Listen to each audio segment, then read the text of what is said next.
The United Arab Emirates says it is pulling its last troops out of Yemen. It's after Saudi Arabia backed a call for their withdrawal within 24 hours. Once allies in the war against Iranian-backed forces, the two Gulf powers' rivalry has now become a rift. Earlier, Saudi-led forces bombed a port in the south. Mukalla port in Yemen smolders after a Saudi-led attack. Riyadh says it was targeting a shipment of arms sent from the United Arab Emirates to a separatist group. The Saudis released this footage purporting to show weapons and combat vehicles arriving at the port and being offloaded from the ship. The UAE denies arms were part of the cargo, saying the vehicles were intended for their own forces operating in Yemen.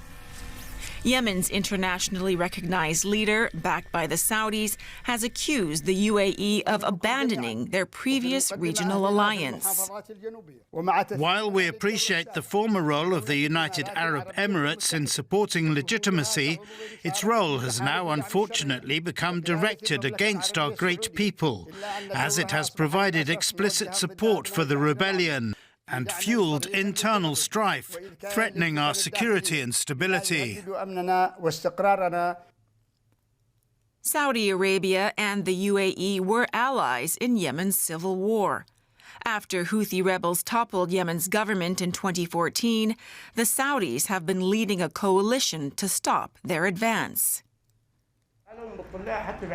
But now another separatist group, the Southern Transitional Council, or STC, has caused a rift between Saudi Arabia and the UAE. The faction aims to revive the once independent state of South Yemen and have made sweeping territorial gains. The Saudis want to stop their advance and accuse the UAE of backing them. The Emiratis deny the claim, but have announced they are withdrawing all their forces from Yemen after a demand from Saudi Arabia. A tentative sign of de-escalation as shifting alliances threaten to open a new front in Yemen's civil war. Let's get some analysis now. We can speak to Yasmin Farouk, Project Director for the Gulf and Arabian Peninsula region with the NGO International Crisis Group. Great to have you on the show this morning. So the UAE says it's now withdrawing its remaining forces from Yemen. What's the significance of that? The significance comes from the moment and the sequencing of events of this withdrawal. As you know, in 2019, the United Arab Emirates had decided to withdraw its military that was very active and fighting to support the legitimate coalition inside Yemen, the legitimate government, inside Yemen within the Arab coalition. After losses in life and sacrifices that actually really marked the UAE as a nation, they have decided to only keep some of the experts and forces that support in countering terrorism in Yemen, in addition to supporting through expertise, but also armament of some of the militias that were all on the anti-Houthi side. What happened yesterday is that the Kingdom of Saudi Arabia, in reaction to a military campaign that one of the UAE-backed militias, which is the Southern Transitional Council, has conducted starting December 2nd. The Kingdom of Saudi Arabia has targeted a shipment of military equipment that was going from the UAE to the Southern Transitional Council that was trying to take over a very strategic region for the national security of Saudi Arabia against Saudi will. In consequence to this military targeting, the government of Yemen, the internationally recognized government of Yemen, asked the UAE to withdraw whatever is remaining of its troops in Yemen and to stop within 24 hours its military support to any militias inside Yemen. And this is why this decision is consequential, even if the United Arab Emirates in its statement said that it was a voluntary withdrawal and not necessarily in response to some kind of threat. Right. Let me jump in there. Where does this all leave Yemen itself then, a country that's already deeply divided? Well, what happened with the STC military campaign was one of the symptoms of the divisions and the dysfunctions in the anti-Houthi camps.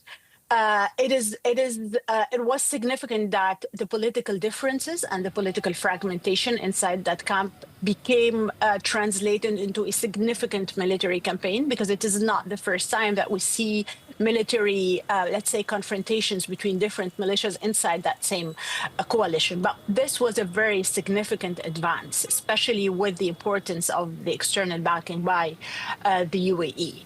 Right now, what's going to happen, hopefully we have many scenarios at hand. One of them should be to address those dysfunctions in the anti-Houthi camp, to prevent these kinds of military and internal military quarrels in the future.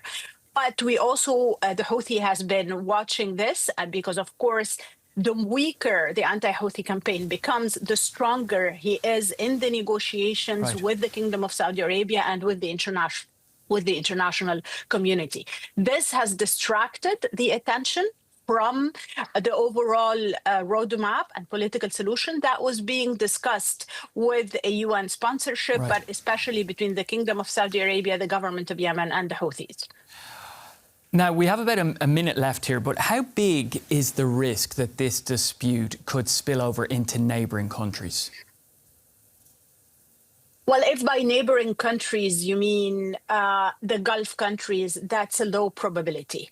What happened yesterday comes on the background of many policy differences between the United Arab Emirates and the Kingdom of Saudi Arabia. But both countries, and it was mentioned in the Saudi statement, are keen for these differences in regional conflicts not to have an impact on their bilateral relationship.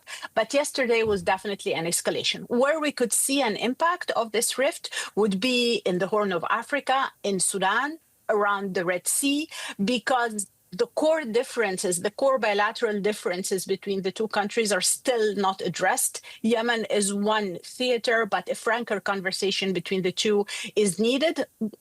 But let's keep in mind that these are countries that are very keen on and realize the strategic importance of their bilateral relationship. And this is not the first time that things escalate, but they are capable of de-escalating. Yasmeen, really great to get your analysis there and your insights, but we're going to have to leave it there. Yasmeen Farooq, Project Director for the Gulf and Arabian Peninsula region with Crisis Group. Thank you very much. Thanks for having me.